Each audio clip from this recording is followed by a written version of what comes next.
Hi ಎಲ್ಲರಿಗೂ ನಮಸ್ತೆ.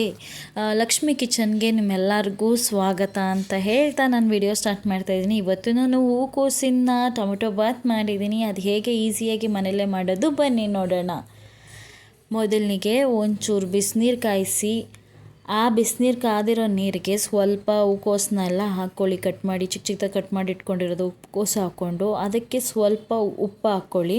ಯಾಕಂದರೆ ಅದರಲ್ಲಿ ಸಣ್ಣ ಸಣ್ಣ ಹುಳಗಳಿರುತ್ತೆ, ಕಣ್ಣಿಗೆ ಕಾಣಲ್ಲ, ಅದಕ್ಕೋಸ್ಕರ ಈ ಥರ ಮಾಡೋದು. ಹಾಗೆ ಒಂದು ಕುಕ್ಕರ್ಗೆ ಸ್ವಲ್ಪ ಎಣ್ಣೆ, 3 ಟೀ ಸ್ಪೂನಷ್ಟು ತುಪ್ಪ ಹಾಕ್ಕೊಳ್ಳಿ. ಯಾಕಂದರೆ ತುಪ್ಪ ನೀವು ಎಂಥ ಪಲಾವ್ ಟೊಮೊಟೊ ಬಾತ್ ಏನೇ ಮಾಡಿದ್ರೂ ತುಪ್ಪ ಇದ್ರಂತೂ ಮಾತ್ರ ಸಖತ್ತಾಗಿರುತ್ತೆ ಟೇಸ್ಟು, ಅದಕ್ಕೋಸ್ಕರ. ಹಾಗೆ ಅದಕ್ಕೆ 2 ಪಲಾವ್ ಎಲೆ, 2 ಮರಾಠಿ ಮೊಗ್ಗು, ಹಾಗೆ ಚಕ್ಕೆ, ಲವಂಗ, ಏಲಕ್ಕಿ ಹಾಕ್ಕೊತಾ ಇದ್ದೀನಿ. ಹಾಕಿ ಅದನ್ನು ಸ್ವಲ್ಪ ಬಾಡಿಸಿ ಸಾಕು. ಅದೇನು ಸುಮ್ಮನೆ ಹಿಂಗಂದರೆ ಮುಗ್ದೋಗುತ್ತೆ. ಸ್ವಲ್ಪ ಬಾಡಿಸಾದ್ಮೇಲೆ ಚಿಕ್ಕ ಚಿಕ್ಕದಾಗಿ ಕಟ್ ಮಾಡಿ ಇಟ್ಕೊಂಡಿರುವ 1 ಕಪ್ ಅಷ್ಟು ಈರುಳ್ಳಿನ ಹಾಕ್ತಾಯಿದ್ದೀನಿ.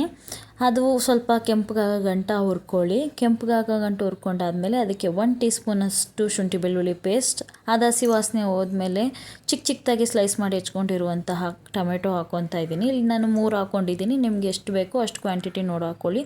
ಅದೆಲ್ಲ ಸ್ಮೂತ್ ಆದಮೇಲೆ ಹಸಿರು ಮೆಣಸಿನ್ಕಾಯಿ, ಕೊತ್ತಂಬರಿ ಸೊಪ್ಪು, ಪುದೀನ ಸೊಪ್ಪು ಹಾಗೆ ಹಾಕಿ ಹಸಿ ವಾಸನೆ ಹೋಗೋ ಗಂಟ ಮಿಕ್ಸ್ ಮಾಡಿ, ಅದು ಈ ಥರ ಎಣ್ಣೆ ಬಿಟ್ಟಾದಮೇಲೆ ತೊಳೆದಿಟ್ಕೊಂಡಿರುವಂತಹ ಹೂಕೋಸನ್ನ ಹಾಕಿ ಚೆನ್ನಾಗಿ ಮಿಕ್ಸ್ ಮಾಡಿ.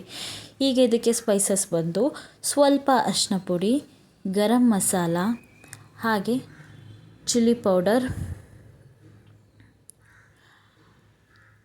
ಧನಿಯಾ ಪೌಡರ್ ಹಾಕಿ ಚೆನ್ನಾಗಿ ಮಿಕ್ಸ್ ಮಾಡ್ಕೊಳ್ಳಿ. ಚೆನ್ನಾಗಿ ಮಿಕ್ಸ್ ಮಾಡಾದಮೇಲೆ 1 ಕಪ್ಪಷ್ಟು ಮೊಸರು ಹಾಕ್ಕೊತಾ ಇದ್ದೀನಿ.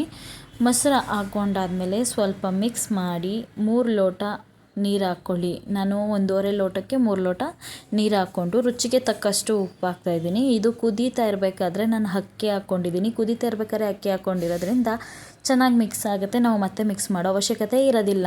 ಹಾಗೆ ಕುಕ್ಕರ್ ಮುಚ್ಚಳ ಮುಚ್ಚಿ 2 ವಿಜಿಲ್ ಆಗೋ ಗಂಟ ಬಿಟ್ಟರೆ ರುಚಿಯಾದ ಹೂಕೋಸು ಟೊಮೆಟೊ ಬಾತ್ ರೆಡಿ ಆಗುತ್ತೆ.